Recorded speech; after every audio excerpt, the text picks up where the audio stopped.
Hola, ¿qué tal? Los saluda su amigo y atento servidor, el doctor Eduardo Preciado, y en esta ocasión me contactan a través de mi canal de YouTube para realizarme la siguiente pregunta. Lic, si en un amparo gana el quejoso, ¿en qué momento se tiene que dejarle en libertad? Bueno, la pregunta es un poco ambigua, sin embargo, como me hablas de la libertad del quejoso y de que se le otorgó el amparo y protección, me imagino que estás hablando de una ejecutoria de amparo en razón de que al promover el juicio de amparo se le concedió la protección de la justicia federal en relación al acto reclamado. Bueno, para ello tengo que partir de ciertas reglas generales y luego de reglas específicas, ya que me falta información en relación al acto reclamado por el cual se promovió el juicio de amparo. Esa sería uno de los principales elementos que yo requiero para poder responder a tu pregunta de la forma más acertada. 2.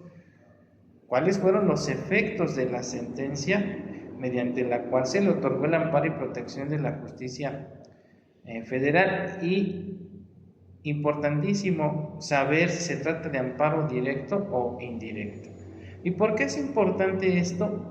Ello es de vital importancia para responder tu pregunta, porque dependiendo de la naturaleza del acto reclamado, así como de la vía, en algunos casos la sentencia de amparo tiene que ser ejecutada de manera inmediata, y en otros casos tenemos que esperar a que la sentencia cause estado, que este último supuesto es la regla general.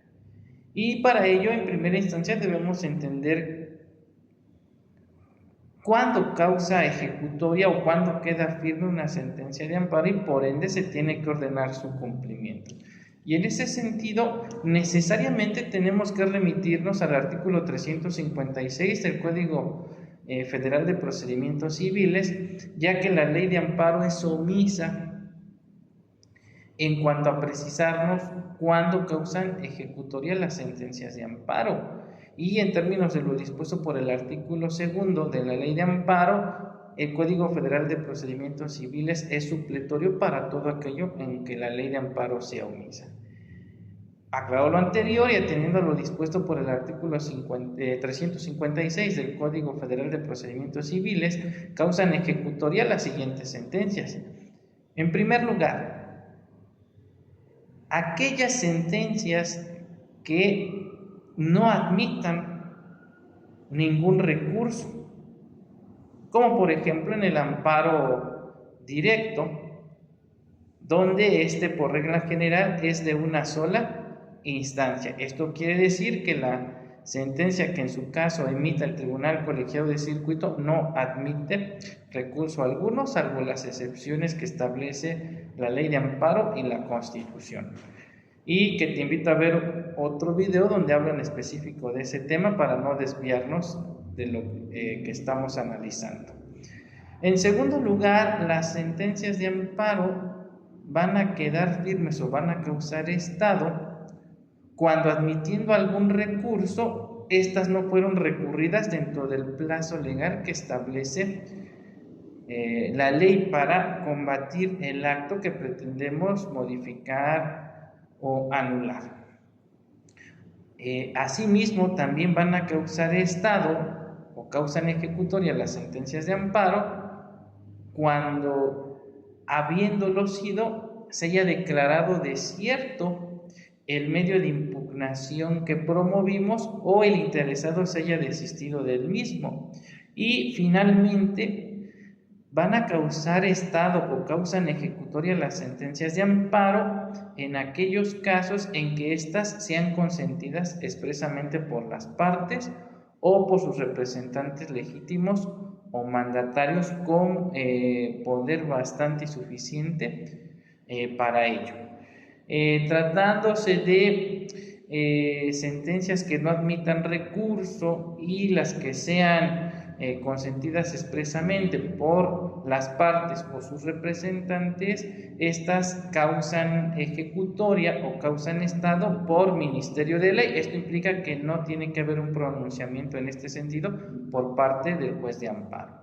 Tratándose de las sentencias que admitiendo algún recurso no fueron recurridas en su momento procesal oportuno o habiéndolo sido, se declaró por desierto el recurso, tiene que haber un pronunciamiento por parte del órgano jurisdiccional en el sentido de que la sentencia ha quedado firme.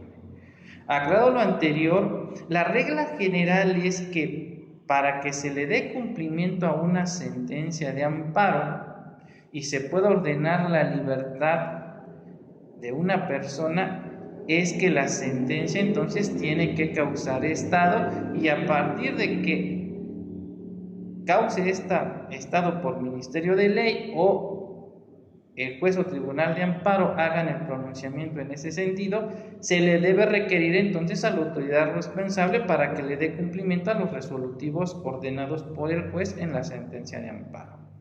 Ahora, no obstante lo anterior, tratándose exclusivamente del amparo indirecto en materia penal y siempre que estemos combatiendo actos reclamados consistentes en orden de aprehensión, autos que establezcan providencias precautorias o que impongan medidas cautelares restrictivas de la libertad, siempre y cuando se trate de delitos que no ameriten prisión preventiva oficiosa en términos del artículo 19 constitucional. La sentencia de amparo se debe ejecutar de inmediato, con independencia de que se vaya a promover o no el recurso de revisión y que en su caso se revoque la sentencia recurrida. Esto implica entonces que el juez o tribunal de amparo no tiene por qué esperar a que cause estado la sentencia, sino que tiene que ordenar la libertad inmediata del quejoso. Luego entonces, si el amparo que promoviste encuadra en alguno de los supuestos que mencioné, entonces la ejecución de la sentencia de amparo tiene que ser de inmediato. Si no estamos en presencia de alguno de los casos que mencioné, entonces tenemos que esperar a que la sentencia quede firme, es decir, que cause estado, para que se le pueda hacer exigible a la autoridad responsable que le dé cumplimiento a la misma y consecuentemente ordene la libertad del quejoso. Ahora bien, finalmente es importante precisar que en el Pleno Regional Centro Norte existe jurisprudencia que declaró la inconvencionalidad del artículo 19 constitucional y consecuentemente del artículo 167 del Código Nacional de Procedimientos Penales. Y si estamos en presencia de un juez garantista que quiere ejercer el control de la convencionalidad, pudiera ser que se ordene la libertad inmediata del justiciable, tratándose de los actos relativos a órdenes de aprehensión o autos que resuelvan sobre la imposición de medidas cautelares, aun y cuando se trate de delitos de prisión preventiva oficiosa. Desde luego, esa es una facultad propia y exclusiva del órgano jurisdiccional y exclusivamente en el Pleno Regional Centro Norte, ya que en el Pleno Regional Centro Sur se resolvió en sentido contrario. Hay una jurisprudencia por parte del Pleno Regional correspondiente que refiere que los jueces de amparo no pueden ejercer el control de la convencionalidad cuando se trate de amparo contra delitos que ameriten prisión preventiva oficiosa. Espero haber respondido a tu pregunta y cualquier situación, pues estamos aquí para servirte. Hasta pronto.